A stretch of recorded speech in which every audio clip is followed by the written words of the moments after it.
Bismillah ar-Rahman ar-Rahim. Assalamu alaikum wa rahmatullah.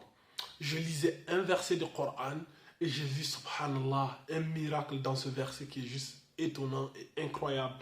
Comment est-ce qu'à l'époque du messager d'Allah sallallahu alayhi wa sallam, à son époque, il n'y avait ni de technologie, ni d'appareils de scanner, ni d'échographie, ni de radiologie, toutes ces histoires-là.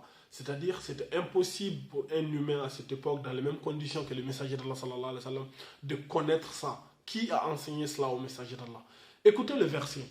Nous sommes dans la sourate Az-Zumar, la sourate 39, sourate les groupes, verset 6. Allah subhanahu wa ta'ala, il nous dit ceci. C'est un long verset. Allah, il nous dit أعوذ بالله من الشيطان الرجيم خلقكم من نفس واحدة ثم جعل منها زوجها وأنزل لكم من الأنعام ثمانية أزواج يخلقكم في بطون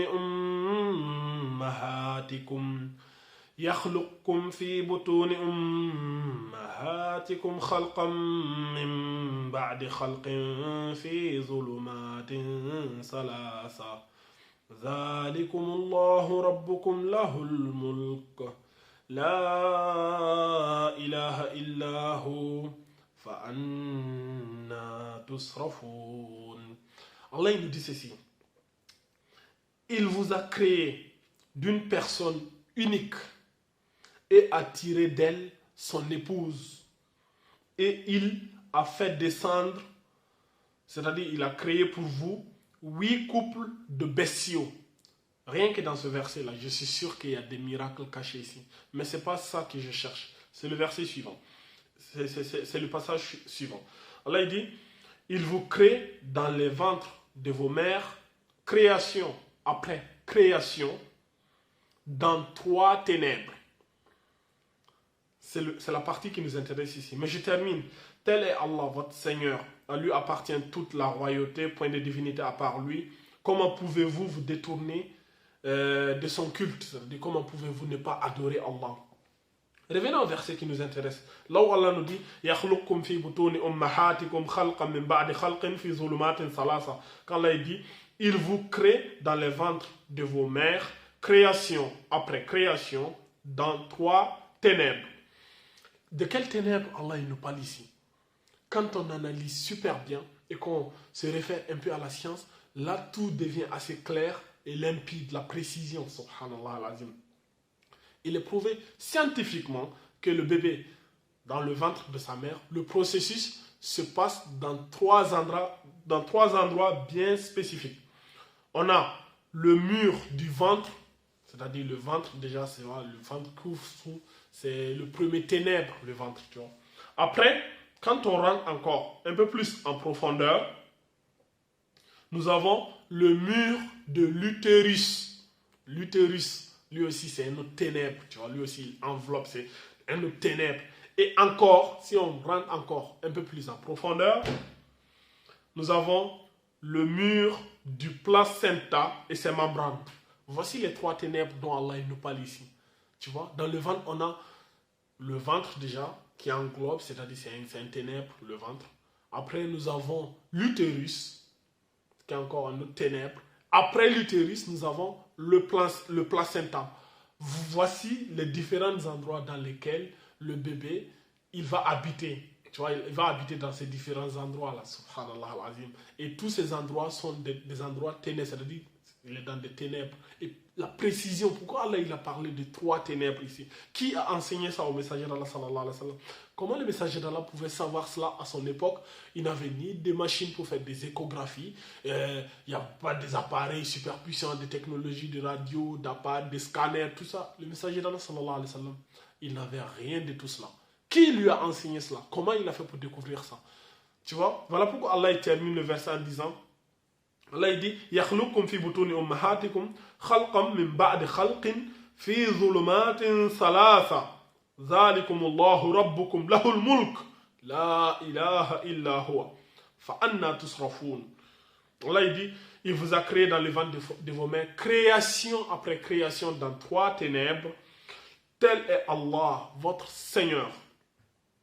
À lui appartient toute la royauté, c'est lui le roi de tout, le roi des cieux et de la terre. Point de divinité à part lui, il n'y a pas un autre Dieu qui mérite d'être adoré en dehors d'Allah. Et il termine en disant, comment pouvez-vous vous détourner de son adoration? Comment pouvez-vous ne pas adorer Allah? Comment? Ceux qui n'adorent pas Allah, je me dis, comment ils font? C'est incroyable. Avec toutes ces preuves qui sont là, évidentes, claires, limpides. Comment on peut se détourner? Tu vois? Quand tu ouvres un peu ton esprit et que tu médites un peu, tu vas te dire, mais c'est pas possible. Allah seul mérite d'être adoré. Voilà pourquoi Youssouf, même dans le Coran, avec ses compagnons de cellule, il les a dit quoi? Ya sahiba yissigin, a'arbabun mutafarriquna khayrun, amillahu al-wahidul qahhar.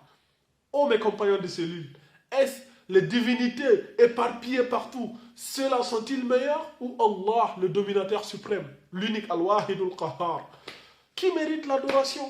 Seul Allah subhanahu wa ta'ala mérite d'être adoré. Vous allez voir les ennemis de l'islam, les ennemis d'Allah, ils ne dorment pas. Hein.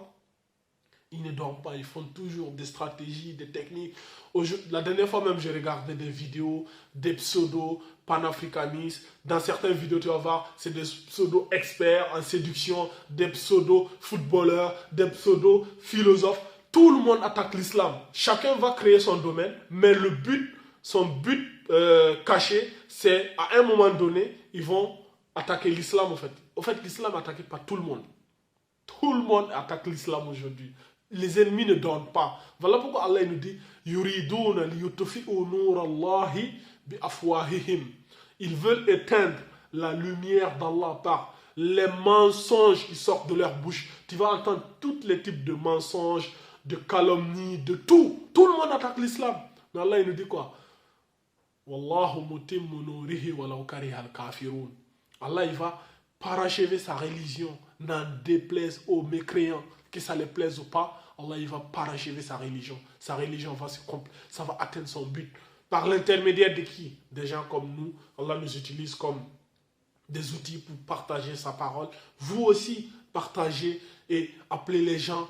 Il n'y a pas besoin d'avoir une science incroyable pour appeler Allah. Rien qu'un hadith, tu partages. Rien qu'une parole sage, tu partages. C'est comme ça. Sinon, les ennemis ne dorment pas. C'est nous les musulmans, on dort. On est sous nos lauriers. Et ça affaiblit l'islam. Donc, dites-moi ce que vous pensez de tout cela. Et c'est tout ce que j'avais à vous dire. Et que dire d'autre? هذا أعلم والله عز وجل أعلى وأعلم سبحانك اللهم وبحمدك أشهد أن لا إله إلا أنت أستغفرك وأتوب إليك وآخر دعوانا أن الحمد لله رب العالمين.